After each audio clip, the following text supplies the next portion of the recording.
दुनिया की बदलती हुई पॉलिटिक्स के बीच एक नया चैप्टर खुल रहा है, भारत और अफगानिस्तान की दोस्ती का। जी हां, जिस अफगानिस्तान के साथ भारत के रिश्ते हमेशा से थोड़े पेचीदा रहे हैं, अब वहीं से एक नई शुरुआत हो रही है।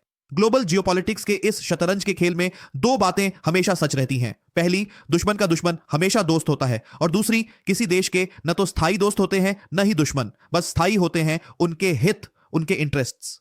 भारत का अफगानिस्तान के साथ फिर से डिप्लोमेटिक रिलेशन बनाना इसी सोच की निशानी है, एक ऐसा कदम जो पॉलिटिकली भी समझदारी भरा है और स्ट्रेटेजिकली भी।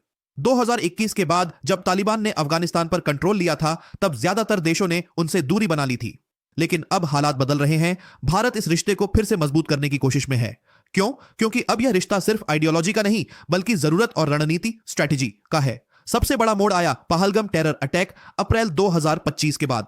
इस दर्दनाक हमले के बाद जब भारत ने कड़ा एक्शन लिया, तो अफगानिस्तान ने जो किया वो किसी ने सोचा भी नहीं था। तालिबान सरकार ने बिना किसी झिझक के भारत का खुलकर समर्थन किया। जब बाकी देश चुप रहे या सस्पेंस में थे, तब काबुल ने आतंकवाद के खिलाफ भारत का साथ दिया। और जब भारत ने ऑपरेशन सिंदूर के तहत पाकिस्तान के अंदर आतंकियों के ठिकानों पर सर्जिकल स्ट्राइक की, तो अफगानिस्तान ने न सिर्फ चुप्पी साधे रखी, बल्कि खुफिया जानकारी साझा कर भारत की मदद भी की। यानी दुश्मन के खिलाफ अब भारत को एक नया सहयोगी मिल गया है, अफगानिस्तान। इस पूरी कहानी का सबसे बड़ा संदेश यही है, भारत अब सिर्फ भावनाओं से नहीं, बल्कि रणनीति से चल रहा है। जहां कभी अफगानिस्तान के साथ मतभेद थे, वहीं अब दोनों देश पाकिस्तान स्पॉन्सर्ड टेररिज्म के खिलाफ एकजुट हैं। यह नई पार्टनरशिप न सिर्फ दक्षिण एशिया में भारत की पकड़ मजबूत करेगी, बल्कि चीन और पाकिस्तान जैसे देशों को भी यह संदेश देगी कि भारत अब हर मोर्चे पर डिप्लोमेटिक और स्ट्रेटेजिक दोनों तरह से तैयार है। तो दोस्तों, अफगानिस्तान के साथ भारत का यह नया रिश्ता सिर्फ कूटनीति नहीं, बल्कि भविष्य की सुरक्षा और रणनीतिक शक्ति का एक नया अध्याय है। कमेंट में बताइए, क्या आपको लगता है कि भारत और तालिबान की यह नजदीकी लंबे समय तक टिकेगी?